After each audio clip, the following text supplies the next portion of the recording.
From our local leaders to the men and women in uniform who defend this nation, may we always strive to uphold the values that made this country great: integrity, courage, and a deep sense of responsibility to our fellow citizens.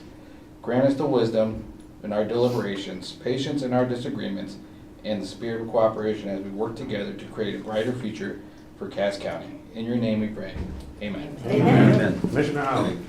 I pledge Pledge allegiance to the flag of the United States of America and to the republic for which it stands, one nation, under God, indivisible, with liberty and justice for all.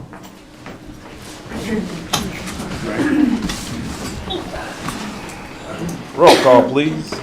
Commissioner Lawrence. Here. Commissioner Leyland. I'm here. Commissioner Locke. Here. Chair Jones. I'm here. Commissioner Howie. Present. Commissioner Barrera. Here. Commissioner Marquetti. Here. And Commissioner. Here. All right. I'm going to open the floor for public comment. Before we do, we're going to say it's only for agenda items only. And I just remind everybody there's not going to be any back and forth. You have 3 minutes. The floor is now open for public comment. The floor is now closed for public comment. Do we have any additions or deletions to the agenda? Yes. I need a point of clarification. And it's on the consent agenda as presented. Can I Yeah? have clarification? Yeah. Okay. It is item 1M dash 107-2024, motion to approve claims dated 8/3/24 to 8/30/24. Mm-hmm. If you go to page, let's see. But really, we can just pull that off and put it on under new business if you Okay, want. let's do that. Let's And put then under discuss new it. business. Okay, that'd be good. We can do that. Yep. All right, so we're moving number 1 Correct, to new business. to new business. And then we can discuss it in great detail. Okay. And we'll put it after, for number 3, after M117-2024. All right? Yeah, it'll be number 3 under new business. Anything else?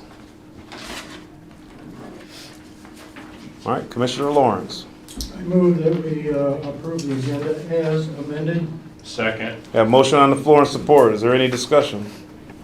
Hearing none, all in favor say aye. Aye. Any opposed? Motion passes. Sheriff. Well, I will call on your fine FTO deputy there. We can have her do it. No. Well, if you remember back in May, we had some people come in that were about to attend the police academy, and they graduated this last Wednesday.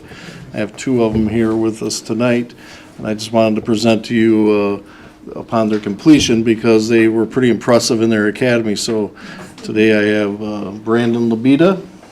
Brandon Labita is from Dowagiac. His dad is Ken Labita, who retired from the sheriff's office October 31st of last year. Brandon graduated the academy. He was selected as the class speaker by his fellow academy participants. And then he was also given the award for the subject control. Is that right? Yes, sir. Okay, so back in my day, it was defensive tactics, so subject control, where he was given an award for that at the academy. So he starts tomorrow at 0500, so he needs to go home and get some sleep after he leaves here today. So it's Brandon Labita. You get a 20-minute talk real quick? I gotta get some sleep, so I don't wanna wear myself out. I'm not gonna be able to sleep tonight at any rate, so I appreciate those. Welcome, brother. Now you can see why he was voted the class speaker, so quick on his feet. Nice to meet you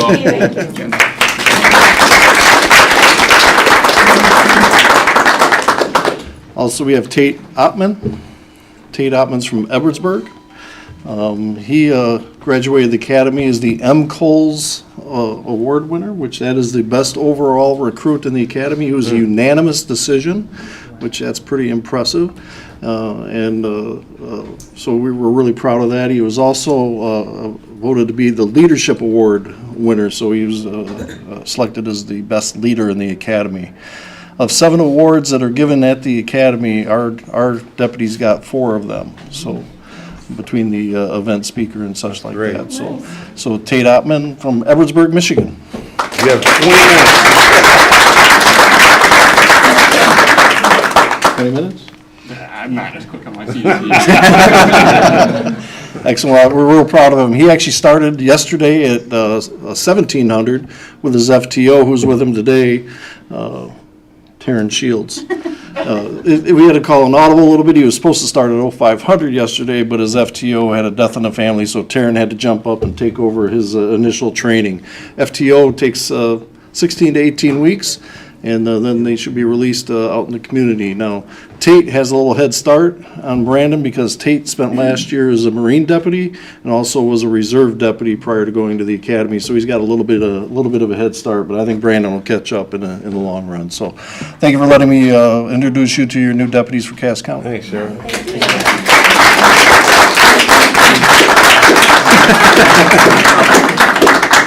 Thanks, Taryn. No problem.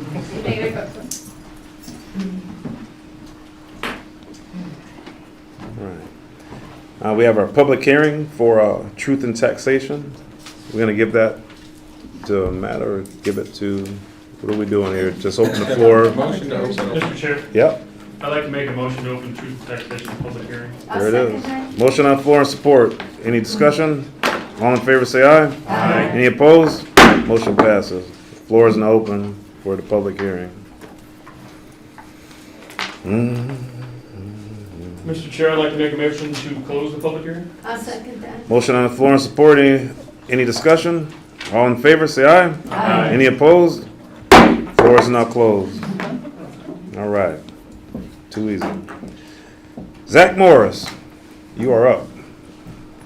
How much time you need? How much time you got? You got like Last time 10 minutes. Last time I deferred to Matt and I got in trouble, so I'm just Well, you got 10 minutes. reminded who the chair was. 10 minutes. I did remind you. I got high signs like this and like that, you One of know. those deals? Yeah. All right. So if you see any of those, you know, wrap it up. Very good. Well, good evening, and thank you for giving me some time. We just finished our annual report, and just wanted to give you an update on some of the year we had last year. You'll find the annual report letter from me, and then what we do is we get into it, and there's page numbers in the bottom, if you see it, so I'll be referring to the page numbers. So last year, as we know, the Palisades Nuclear Plant, that was a large project we've been working on for, I would say, the better part of the 8 years I've been in this job. 8 years ago, one of the first things I found out was that the Palisades Nuclear Plant was going to be closing within a year. I think Matt was working in Decatur at the time, and so that's great. Let's take over as Economic Development Director, and first thing is we're closing a plant. But here we are 8 years later, and we're actually going to be reopening it, and that's valued at least $1.8 billion. So our number's a little inflated this last year, but a normal year would be somewhere around $40 to $50 million worth of work we did. But also at $6 million worth of grants that we were able to bring in it to benefit. And within this particular document, we get into those numbers a bit. See on page 3, we talk about our strategic priorities. And we know we want to execute a robust business development program. And that's part of what we're going to be talking about tonight, is that if we want to take a look at strategies for how to solve some of the things such as budget issues and things like that, one of the things is to grow our primary employment sector so that we have a strong, robust industrial sector paying taxes. So that's one of the things that we'll be looking at here. Housing is also a thing that's a big topic across the country, certainly in the state of Michigan and here in Cass County. A year ago, we were funded to do a housing study in Van Buren County. And in Van Buren County, we found out we're 1,330 units short of where we need to be in order to keep up with the demand. Now, in some ways, you might say that's fine, but the issue with that is that that's people who are looking for a house within our community and cannot find it. My guess is Cass County has somewhere around at least 700 short, probably close to 1,000. And that means those folks are not spending their discretionary spending in our community with our shops, shopping at our grocery stores, coffee shops, working in our companies. that should be a problem to us that when we look at that. And we also know that we need to continue to develop our industrial sites, and you can see, I think we have it on page, it's the same page, page 4, $487,000 for a site in Hartford, but what we didn't put on here, and we should have, is that $388,000 is going to study a site in Cassopolis for some property that MEC owns. So this is an additional 150 acres. Now, quick math, one person might be concerned that, hey, we're doing development. If you take a look at a little over 400 developable acres in Cass County, so that's, you take out the lakes, we have over 400 acres that you can develop potentially, or excuse me, square miles. Times it by how many acres are in a square mile. Cass County has over 300,000 developable acres. So that means you have a lot of acres. When we look at developing more industrial sites so we can grow our primary employment sector, we're looking at 50 to 100 acres. Very extremely small percentage of the 300,000 acres that is available in Cass County. So that's one thing to take a look at there. Looking at, just moving on, the RAP grant that we participated in last year, we helped the city of Dowagiac, Cassopolis, and the village of Bloomingdale in Van Buren County. But the vast majority of the $2.5 million that we received from the revitalization and placemaking grant is going to the city of Dowagiac and Cassopolis. Big chunk of it, about $1.6 million for housing, and another $800 for our streetscapes project. So very useful money that's being spent. And some people might say, well, getting grants, should that be a priority? And I can tell you from a local municipality standpoint, I'm sure Matt knows this, revenue sharing just isn't quite what it used to be at the state level to the local municipalities. You're still paying your taxes. The money still goes up to the state, just not much of it's coming back down. They're sending it back down in the form of grants. So if you're not applying for the grants, you're not getting the money that you're paying taxes for. So that's one of the things to consider. So my philosophy is I'd rather that money come to Cass County, and I'd rather it come to Van Buren County versus Wayne County, Oakland County, and other places throughout the state. Have no issues with them, I just favor two counties we're in here.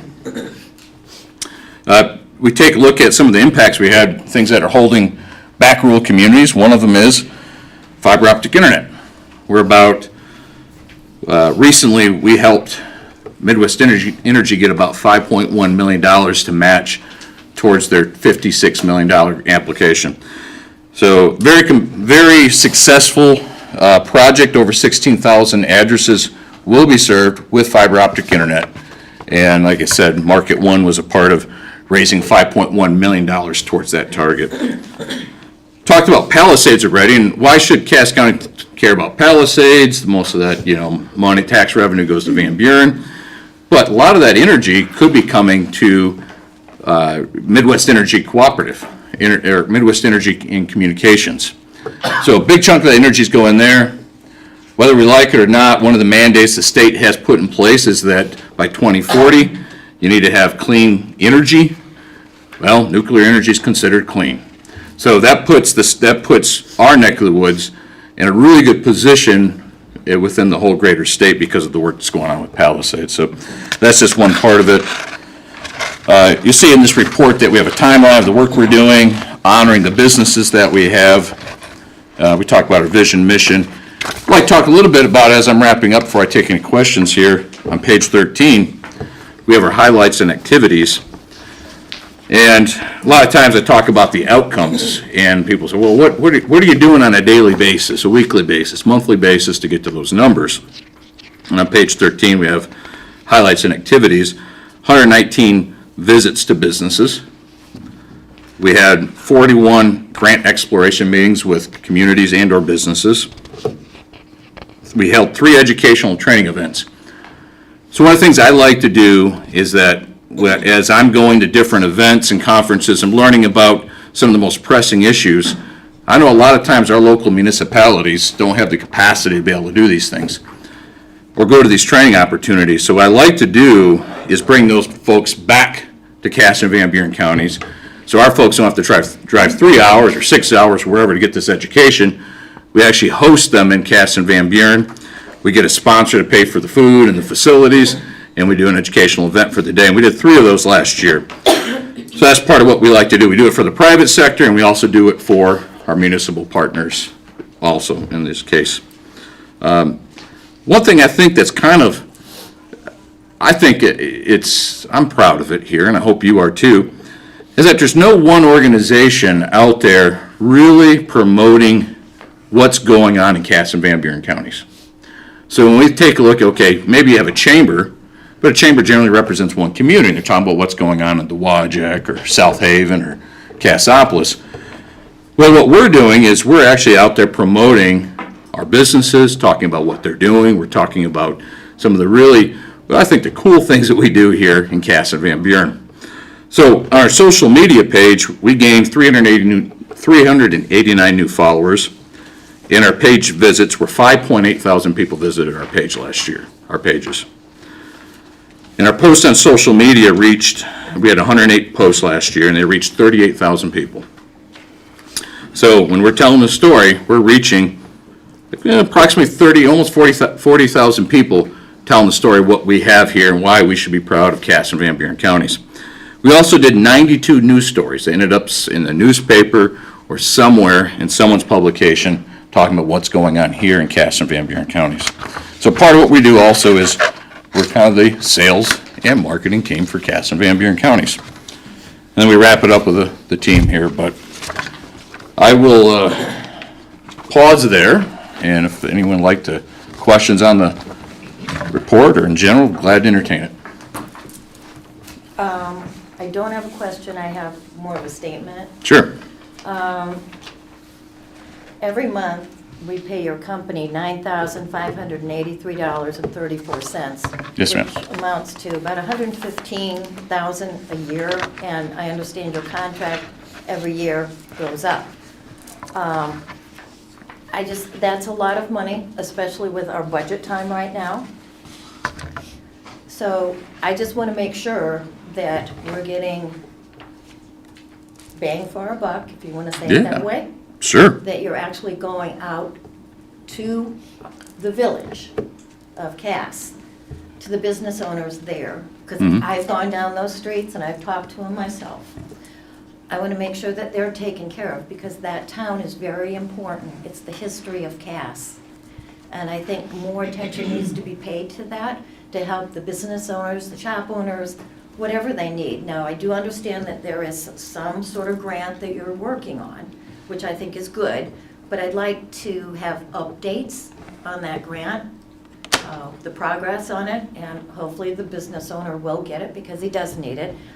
I would also like to see monthly updates of what's going on for Cass County. I don't care about Van Buren. I want to know what's going on in Cass County, okay?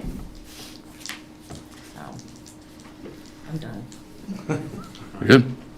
I just did that one grant today with Michaela, signed for that grant for our mapping, the internet mapping. Oh, yeah. Yeah, I just did the grant for that. So I think we can get the monthly updates, because a lot of the grants come through me. As the chair, I have to sign for them. So me and Zach can work together to put that out to all the commissioners. That shouldn't be a problem. So updates for the grants and updates on what's going on in the village of Cass. Yeah.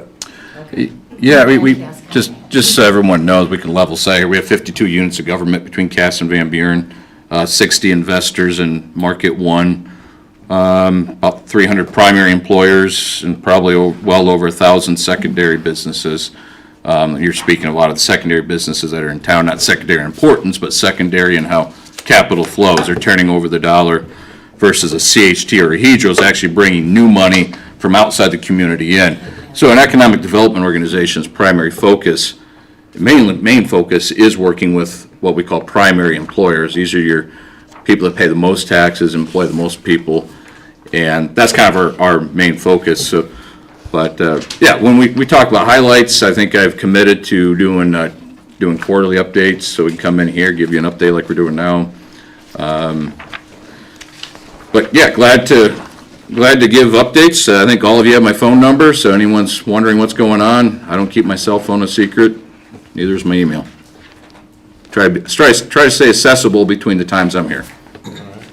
Anybody else have any questions for Zach? Well, Yes, ma'am. It's true that we do have budget concerns. Yeah. And so, can you address, you know, we Yeah. don't want to raise taxes, we don't want to eliminate positions, but we do have budget concerns. Yeah. There's a third option, raise taxes, make cuts. Well, the third option is you increase your revenue. So anytime I know that when I look at my budget, and, you know, a useful idiot could look at a budget and say, wow, what do you do with it? Do you make cuts, or do you know, what do you do with it? Do you just not worry about the top line revenue? And I think the top line revenue is just as important. You take a look at how do we increase revenue? Well, revenue, in this case for the county, is tax money. So in Van Buren County, it's a 5-to-1 ratio. It takes 5 units of residential units on average to equal 1 industrial unit. In Cass, it's 3-to-1, meaning you do not have as many industrial units as worth as much. So, and that doesn't matter, the size of the county, that doesn't matter. It is a 3-to-1 ratio, which means you don't have nearly as much as what goes on in Van Buren. Now, I haven't compared it to Berrien, and I haven't compared it to others, but I can tell you that's the biggest issue. You just don't have enough industrial growth here. I think the one thing you can do is start looking at your existing industrial sites, and can you add another 100 acres on here? Can you add another 50 acres here? And the average, 100,000 square foot facility is going to occupy right around 10 acres. Let's say 15. Well, you could get 2-3 units easily on there paying you $20,000, $30,000, $40,000, $50,000 in tax revenue to the county. Well, you take that and you move that across the whole county and find different places, and you do it strategically. We're not saying we're going to dump it in the middle of a cornfield or right in the back of someone's house. That's what zoning's for, is to protect landowners from something like that. But you do it in places that make sense, and you responsibly add it. I can tell you, Jessup and Jesco Door Companies in Dowagiac aren't in business anymore. They're not paying taxes like they used to anymore. Neither is Sunstrand. All these companies that years ago that people would know aren't paying taxes anymore, and that's a major issue right now in our county, is that we don't have the same industrial tax base we had 30 years ago. And that's why we find ourselves sometimes in this tax. But we can increase our revenue, but it's going to take some planning and it's going to take some patience in that effort. So that's how you solve the tax revenue. Unless you want to raise taxes or continue to make cuts, you increase revenue. Do you have anyone interested in going in the smart park? Do you know? Right now, talking to an aluminum extruder who also wants to do smelting. They actually have a site in Indiana too, but we think that we have a leg up in getting them into the smart park. And which means there's a really good chance that if we do that and we work on a few other projects, we might have a nice little aluminum cluster of expertise that we're developing in Cass County, which could attract other businesses over time. So I think that could be very important. So that, yes, so the short answer is yes. And we continue to market, even the Dowagiac Industrial Park, continue to market that as we get RFPs from the state. And then I'm continuing to look at, where does it make sense in Marcellus and parts of Edwardsburg next to existing industrial parcels? Where can we add another 50 acres here, 100 acres, so we can attract and bring in more business? I think if we had that smelt or the aluminum base here in Cass County, ICG and Dowagiac wouldn't have went away, because that was a big thing for them, was the aluminum extruder. You just said another name, another one that's not operating right now. ICG. Four manufacturing plants in Dowagiac, not there anymore. Yeah. Employing people, paying good wages, paying taxes. Because Yeah. Dowagiac was booming for industry. Right. I remember growing up, it was darn near a Class A school when they won the state championship in football in 1990. Yeah. Now it's, I think, 2 levels lower than that. The Class B. Yeah.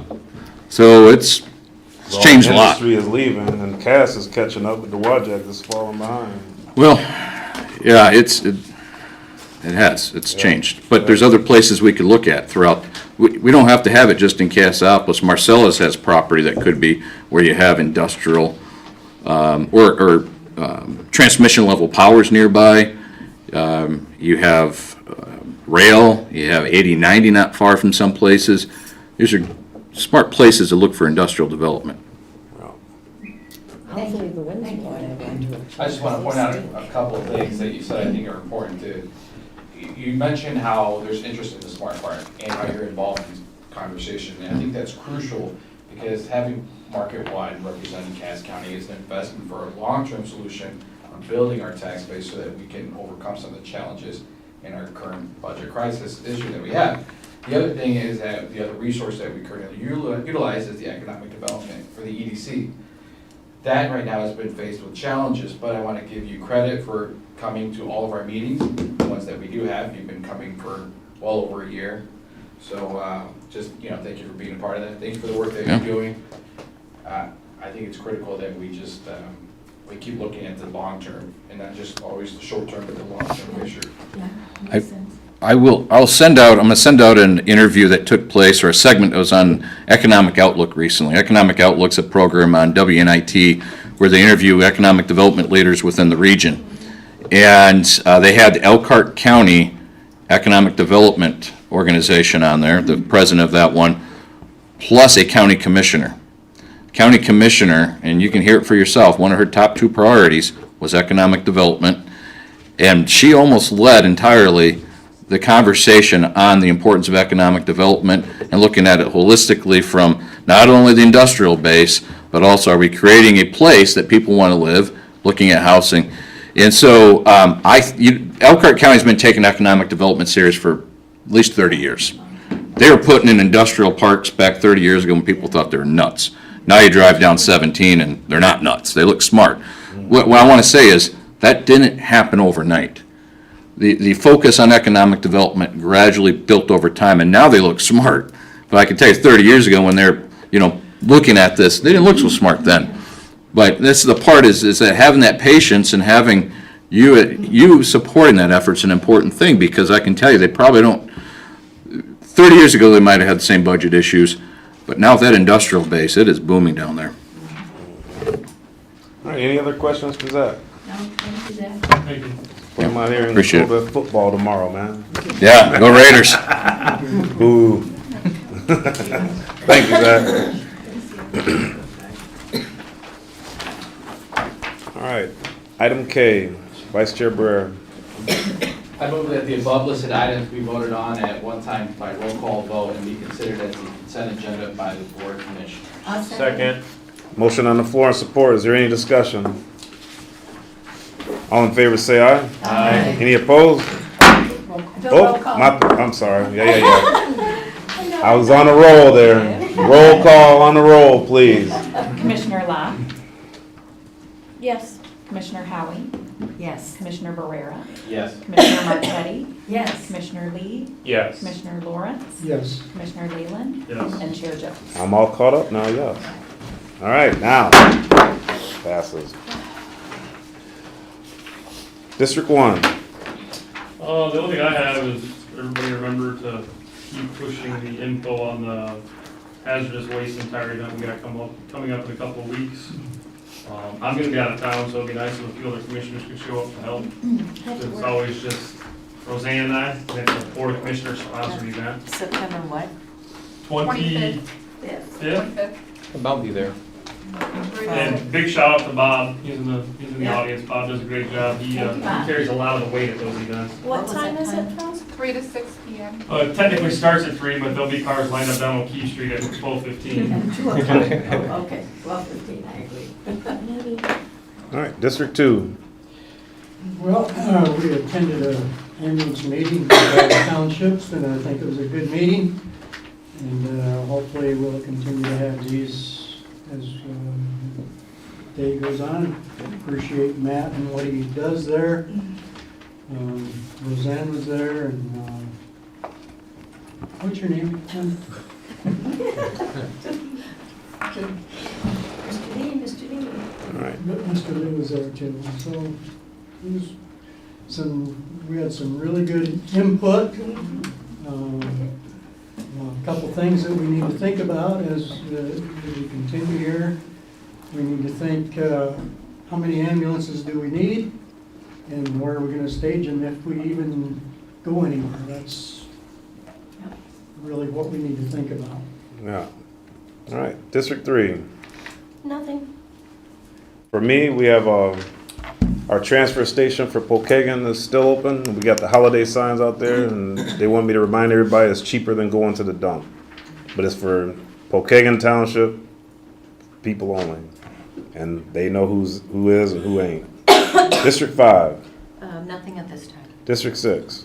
They began the work on the fourth leg of the roundabout at Gumwood, so they've closed down a section of Gumwood by Bertrand and Redfield. I think that project is scheduled to be completed by the end of November. All right. Then I forgot, September 22nd, from 3 to 7, we have a Howard Township firefighters cookout. You know, for people to Howard to come and support our firefighters. District 7. Okay, so I have two upcoming events. September 21st is the Edwardsburg Fall Festival at the Fire Department. We have over 80 vendors, 20 organizations, 6 food trucks. It's from 10 a.m. to 4 p.m. And then,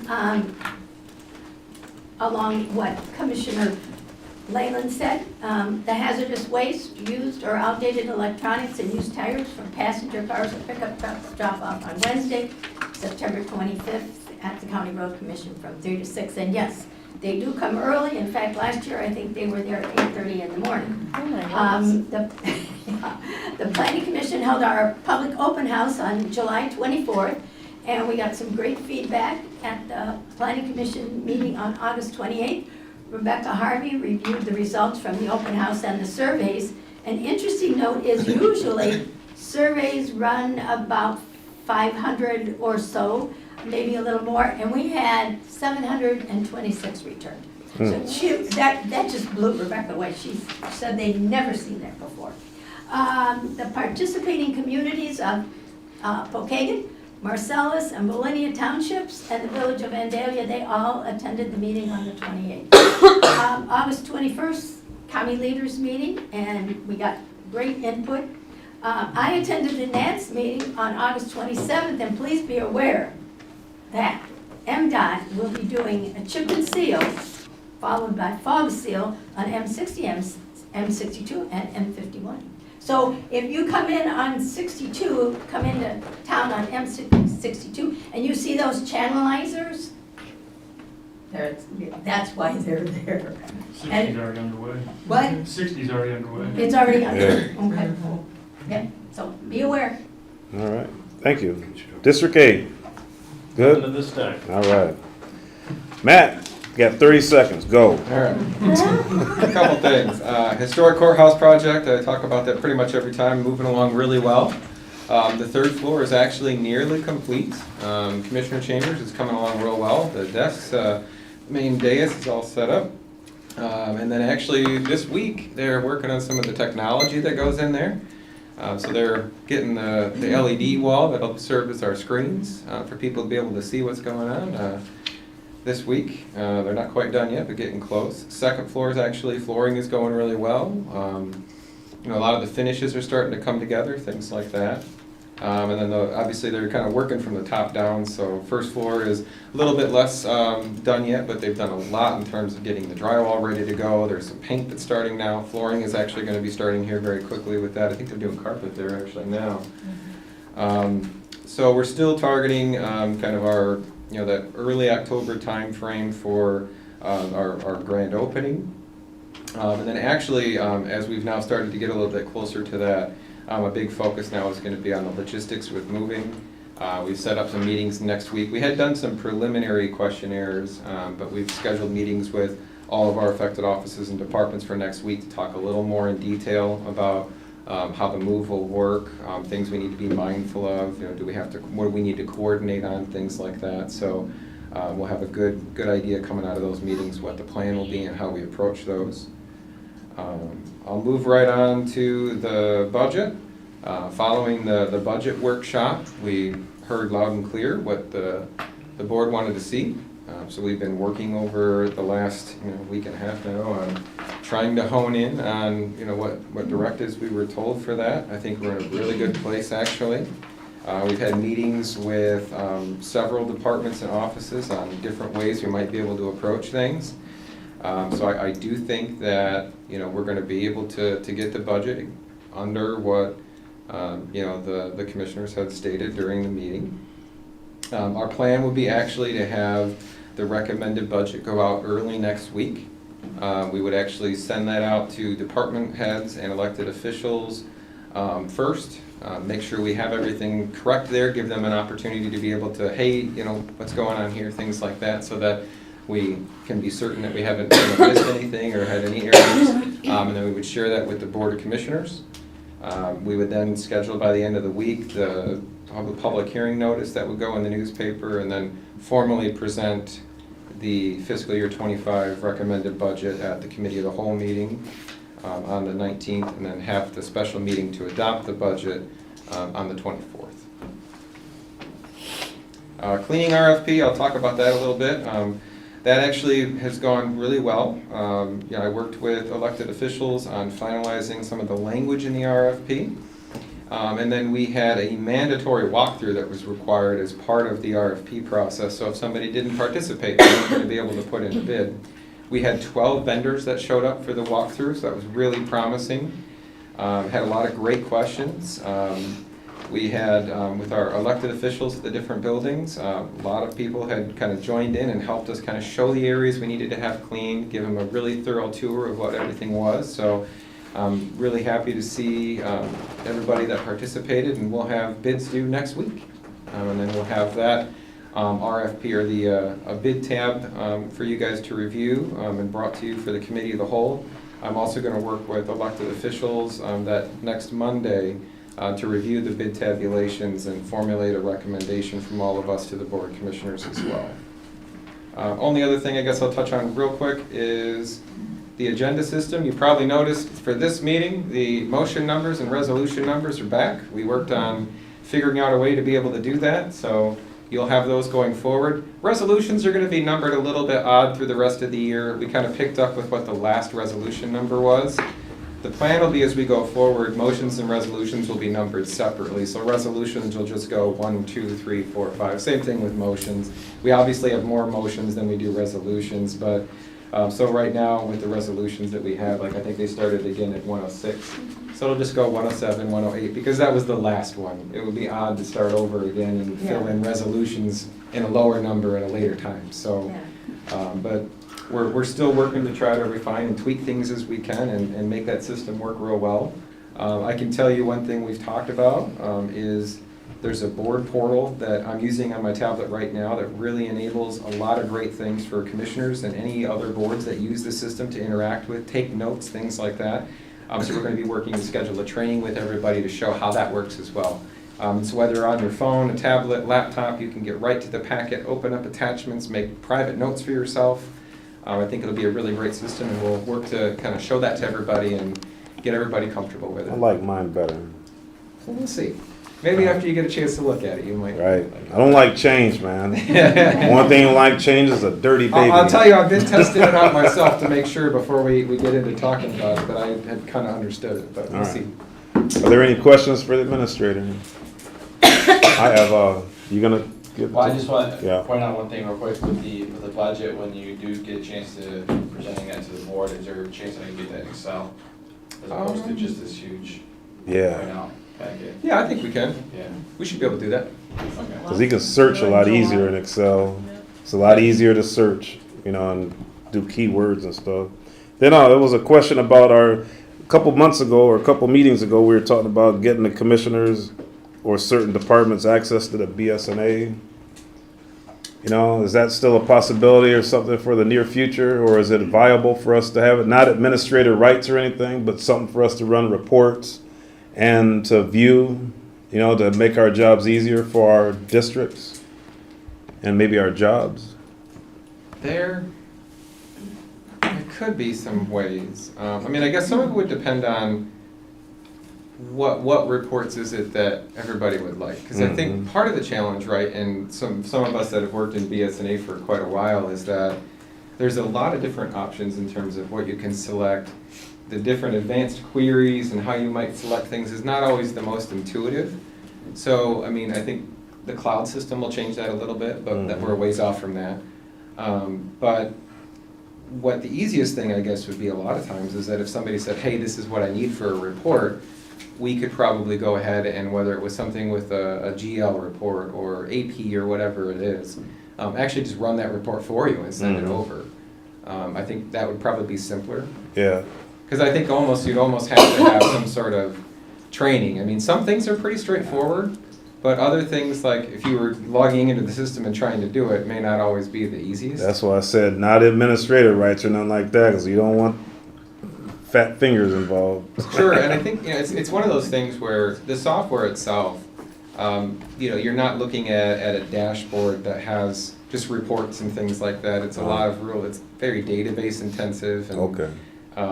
You kind of have to know. So it's still something we can look at in the future. Sure. I mean, I think in some of it would probably be, what would access like that look like? What are the questions or the reports that people are interested in? How could we, maybe make that a little easier? And like you said, the only thing we gotta do, if we need a report, we just ask you for it. Absolutely. And the appropriate department will send it to us. Yep. Yeah. All right. Anybody else got any questions for the administrator? All right, let's move on. County partners. Anybody back there?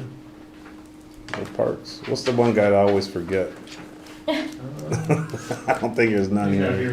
He's not here. Yeah, he always sits back there. All right, elected officials. Vic, you're first. I bounce around. Appreciate it.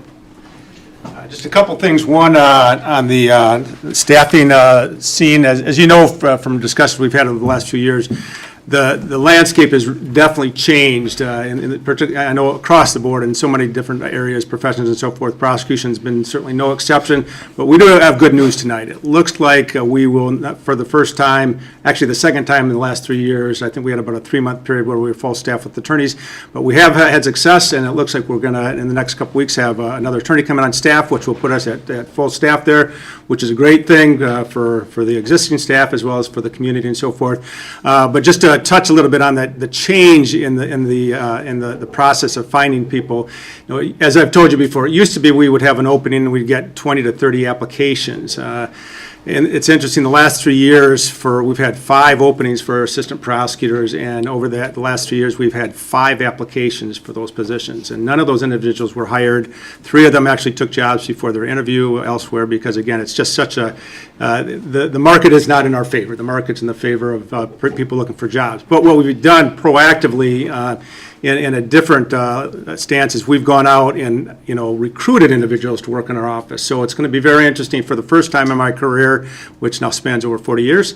All of the assistant prosecutors in our office will have been hired not from the application process, but from the recruitment process. Again, including the most recent one. The other ones, the other assistants we have on staff, I've looked for and found and recruited and got them on staff, which has been a good thing. Each of them have been a great addition to the office.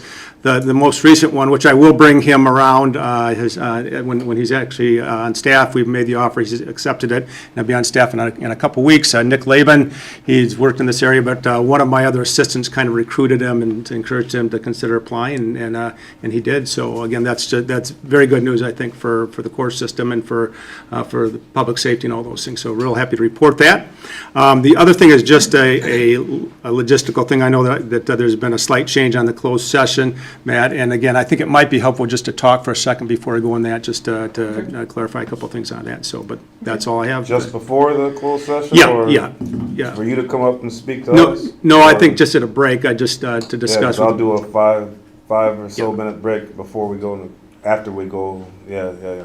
All right, no problem. Again, just to clarify, Mr. Chair, if we could do that before we go into closed session. Yes. Okay. No problem, sir. All right, thank you. Just remind me if I get to going, me and this thing get carried away, so just remind me. Absolutely, will do. If I get out of hand.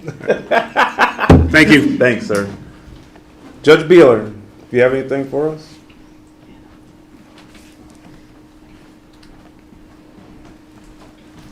Good evening, everyone.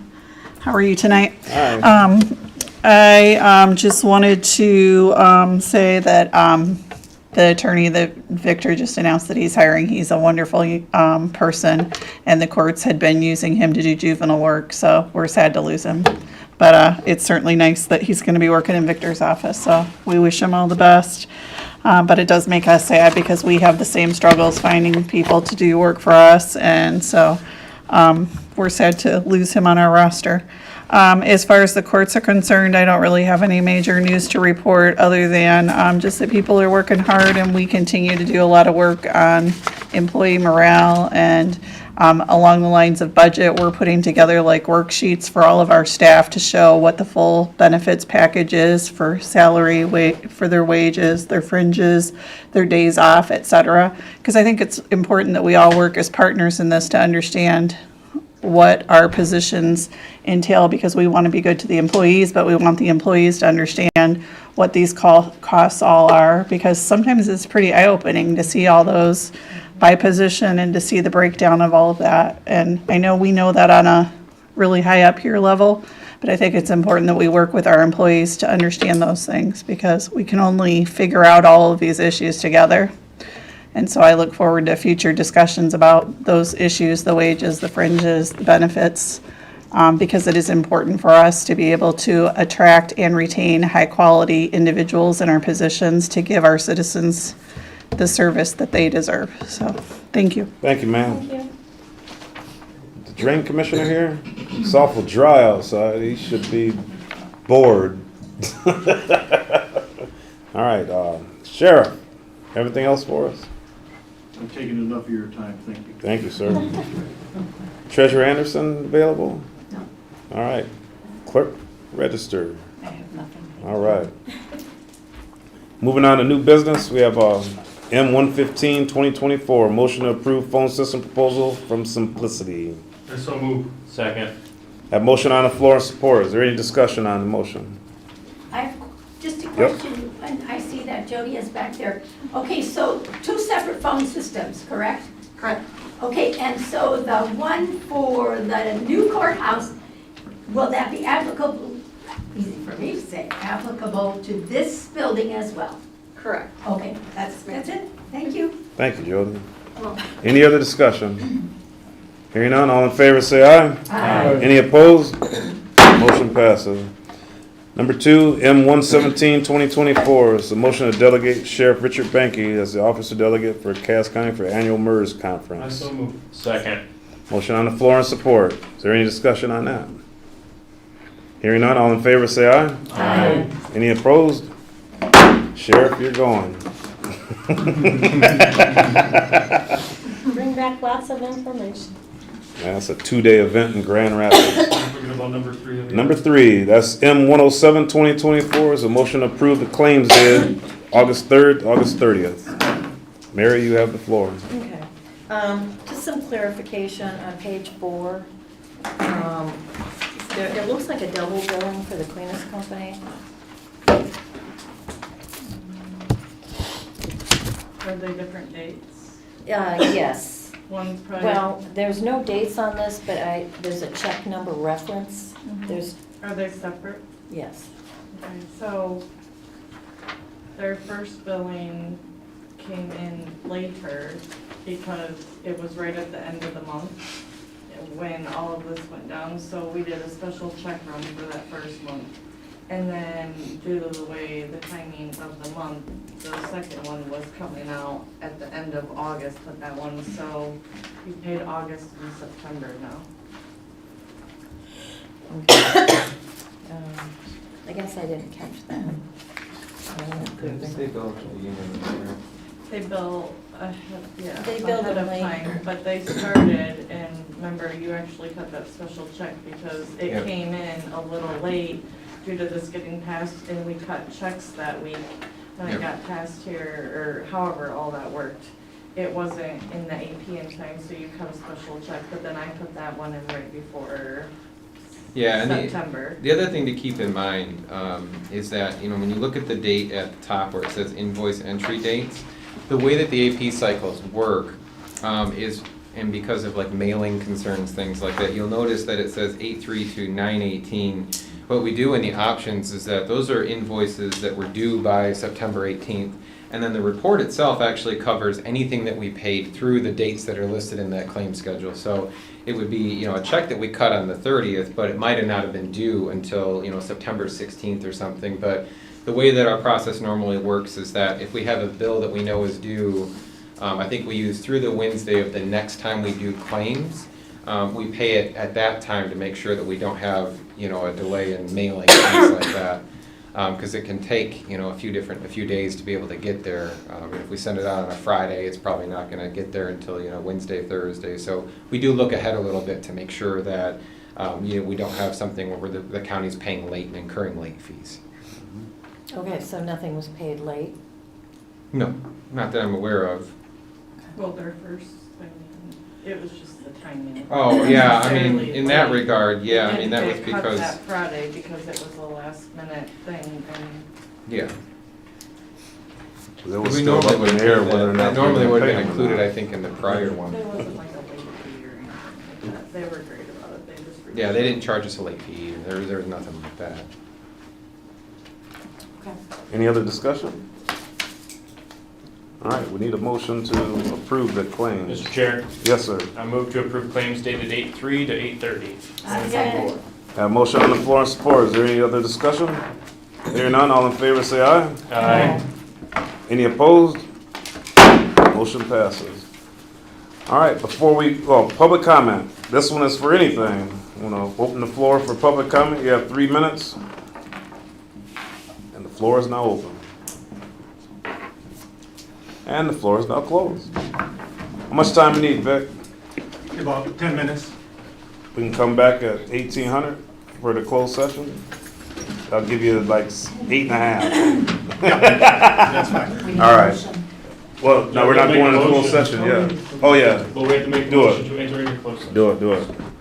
Mr. Chair, motion 116, 2024, motion to enter a closed session to review attorney-client privilege communication pursuant to MCL 15.268H, and to include Clerk Register McMichael, Administrator Newton, Finance Director Renfro, Human Resources Director Daly, and any other party as may be designated by the board chair. I so move. Second. Motion on the floor and support. Any discussion?